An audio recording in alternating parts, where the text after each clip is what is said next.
We talk so much about cash flow versus cash out. I couldn't just park that in retirement and sit on a beach the rest of my life, right?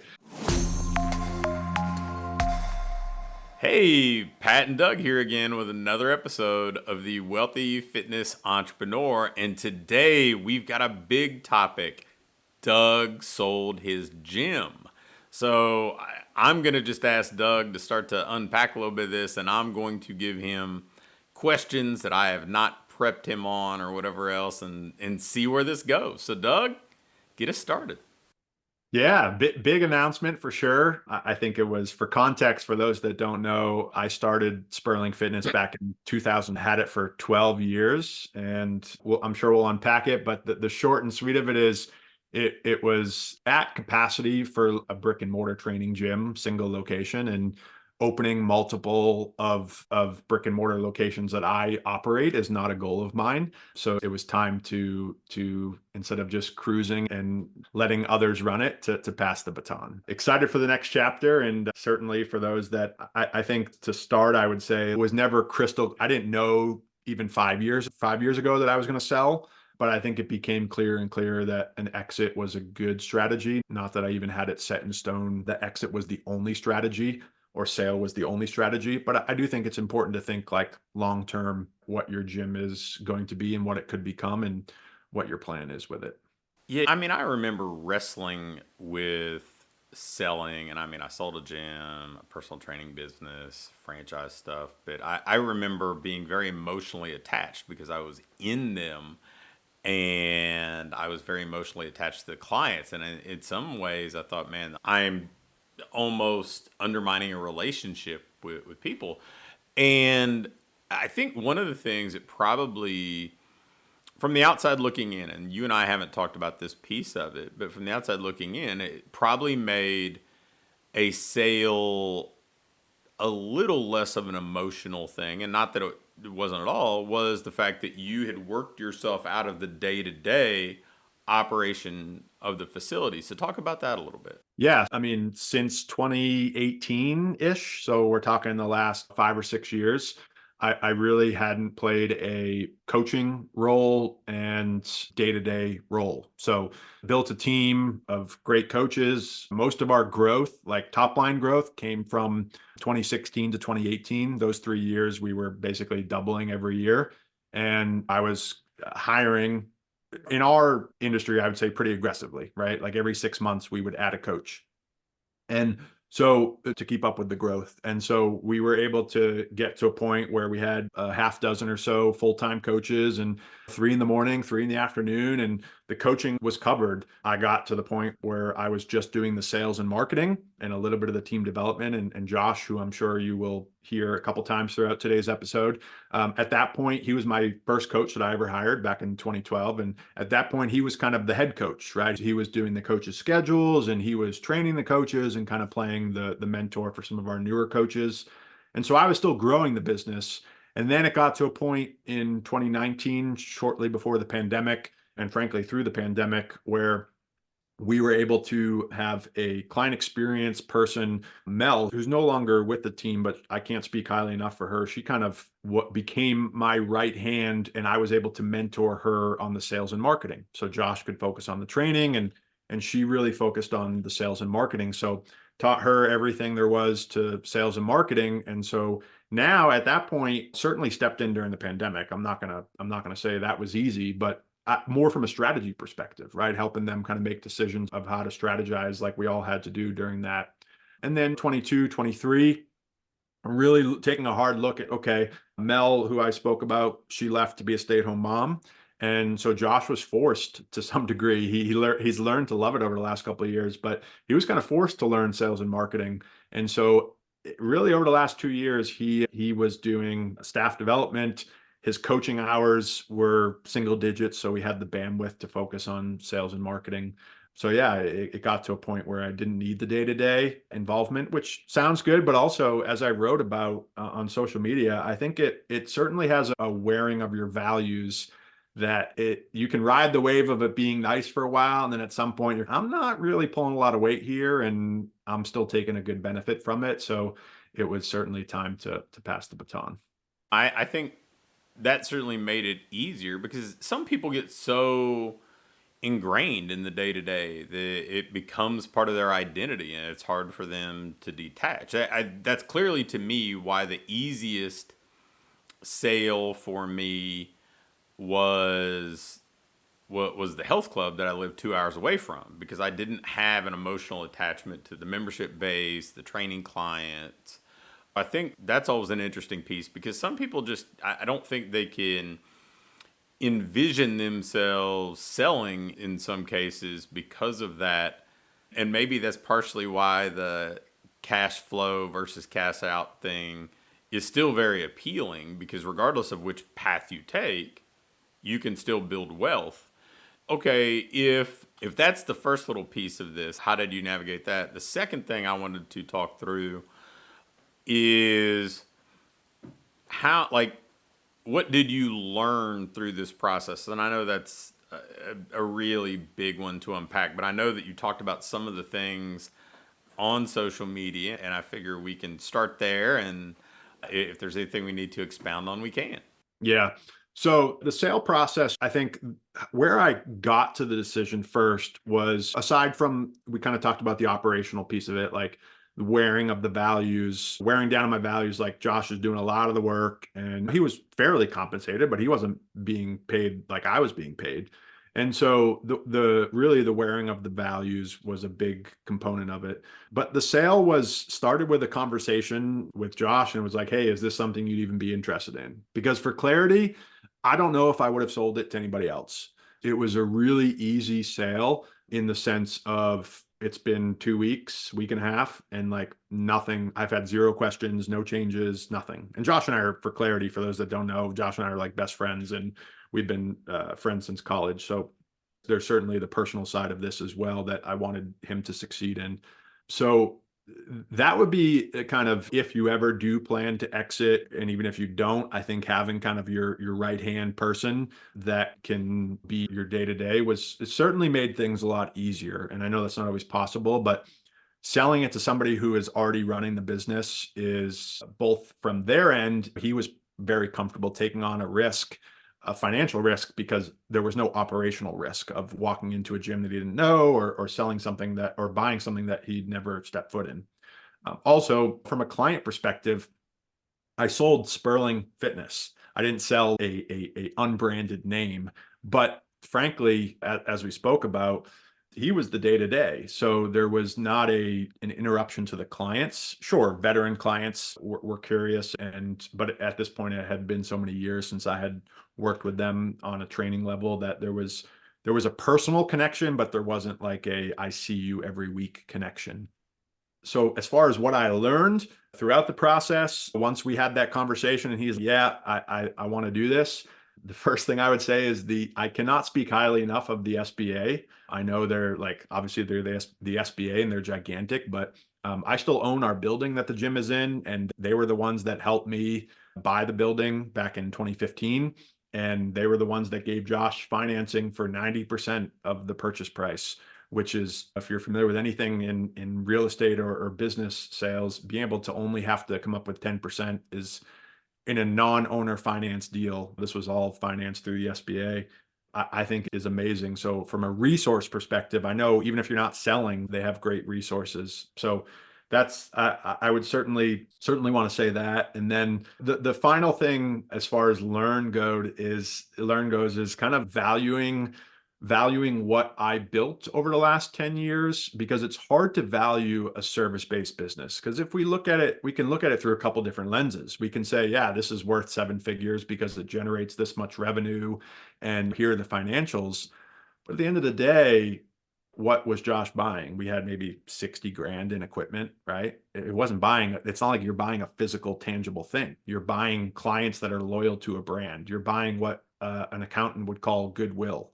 Goodwill is a term referred to in part of business valuation, in that the brand is very well known, the brand is established. But there's certainly risk that if he walked in as a nobody and said, hey, I'm the new owner, all the clients could leave. So I think valuing a gym business there's so many components to it. And I learned that, yes, the financials are a big part of the valuation, but frankly, I think there was just as much valuation in the brand that we created, the goodwill that we created in the community, and the systems and smoothness of our operation. As many of the systems and operations is my jam. And I think that I got a reward from that in the sale because the operations are very smooth, and there's challenges like any business, but they're relatively smooth when it comes time to running a fitness business. So that had a lot of value to Josh and to the SBA, that this was a very well-oiled machine and they weren't buying a startup. Yeah, I think that so many people will come in and have their inflated valuation that somebody gave them, whether it was an accountant or whoever else, that may sound good, but it's going to be really difficult to find somebody to pay that price. And yeah, so many things, they're worth precisely what somebody's willing to pay for them. And because you did have such a systematic business, so hint, if you want to ever sell your business, you need to ensure that it is system driven. Obviously, I think most people listening to this podcast, watching this podcast, would probably default to saying that they have strong goodwill, right? Like that they've created a culture, whatever else. But I think that a lot of people, if they want to see themselves honestly, there's some gaps in systems with a lot of people. So if you ever want to sell, especially for maximum price, systems are a non-negotiable. And then finding the right buyer that can maintain the integrity of the business, that can execute the systems that's going to uphold that goodwill, that's a big deal too. All right, so that's rear view mirror looking back, even if it's really recent. So what's the next act? And I love thinking of things this way. I feel like Ryan Lee tried to steal my thunder. You heard me. I have a witness. You heard me talking about the next act and referencing Nick Saban and stuff at a mastermind before Ryan came out with his second act thing. So what's the next act for Doug? So the way I've thought about this through the sale, and obviously now with the sale actually having gone through, is we talk so much about cash flow versus cash out. And I was able to see now both sides of that, right? And to be clear, as much as I had for the industry a good exit, I couldn't just park that in retirement and sit on a beach the rest of my life, right? But I tried to look at it from kind of two lenses. One, how can I keep the existing cash flow maintained that I had from the gym? So next act for me is kind of twofold. Number one is doubling down on the investment side with the real estate, simply because it's a passion of mine, and it gives me the monthly cash flow. So I was able to that was another calculation that I ran, was like, how much cash flow am I getting from the gym, and how quickly could I replace that if I took the sale money and put it into something else?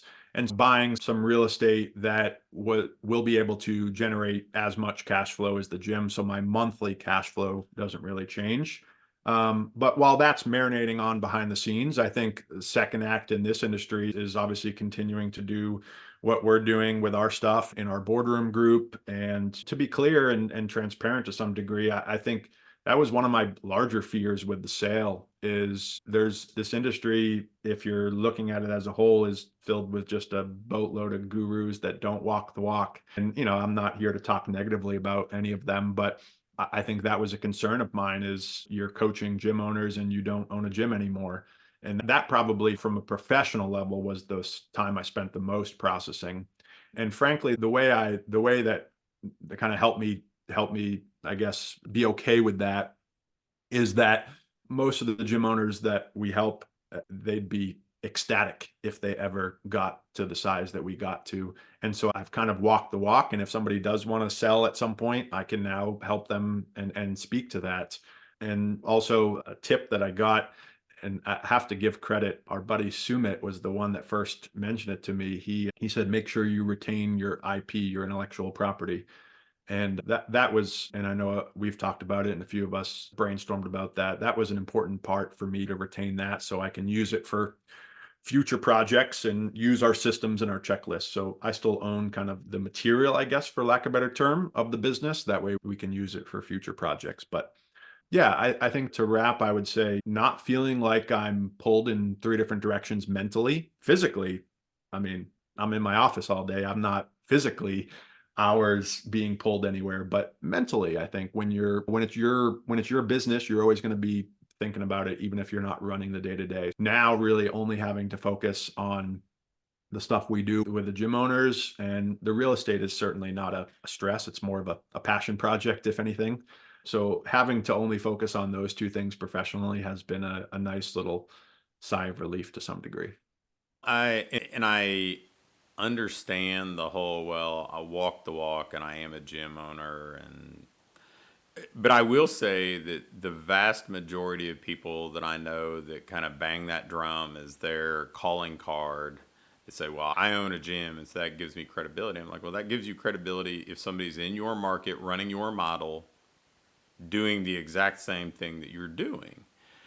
And just like to take a page out of your real estate playbook, the plays that you run in Gulf Shores, Alabama are different than what you run in Maine. The seasonality of things, what the market looks like, and if you try to run them exactly the same, it's not going to work out well for either of them. And I think that one of the hidden gems that you're going to get out of this experience from my own experiences is now you get to not only have your experiences, but you get to even spend more time aggregating the experiences of this person in Columbus, Ohio, or this person in Texas, or this person in California. And you get to see it through even more lenses. Not that you already weren't with boardroom and scale and that sort of thing. The ability to be adaptable in a market where, I mean, obviously, we'll just using California as an example, there's so many challenges to being a business owner in California from being an employer down the line that aren't present in Maine. The more you get to dive deep into those things, the better you are. I mean, I think invariably when like a coach takes a year off, Bill Belichick or whoever else, they take a year off, and then they go around and they look at what everybody else is doing. They show up at this person's training camp for a while, they go spend time at this team's facility, and they're going and aggregating all that knowledge. So the next time that they are charged with some sort of opportunity, they feel even stronger because they've been able to kind of escape the trappings of having to really master just one way of doing things. Yeah, yeah, I agree. That was from a coaching perspective. When I say coaching, I mean helping the fitness entrepreneurs that we help. I would often get the question like, so what do you do about blank? How do you do it at Spurling? And the reality is that's an easy answer because that's what I live, but that's often not the right answer, right? Because if you have 100 clients, we had 350 clients. Like your operational challenges are different, right? If you're in California or Arizona and you're dealing with market challenges that are not in Maine, I'm not going to be able to relate. I may not have to think about that as much. So yeah, totally agree. And I think it's a exciting opportunity for sure. Yeah, it's a neat place to be because you've walked the walk better than 99% of the people have in this industry. And you did it really from scratch, which is truly impressive. It's it's an interesting thing to be able to kind of pay it forward and help other people go build wealth, scale a business, build something that's a reflection of them. I mean, for you, you talk about a guy like an Eric Cressy, he's still going to get neck deep in coaching, right? That wasn't your path. And so you got to build something that was a reflection of you. So you get to lead by example, but not necessarily always be tethered to only one way of doing it. So I think that's really exciting. I am glad I get to kind of ride alongside while it's happening. Very cool. All right. Well, congrats to you, Doug. And with that, we will wrap up another episode of the Wealthy Fitness Entrepreneur.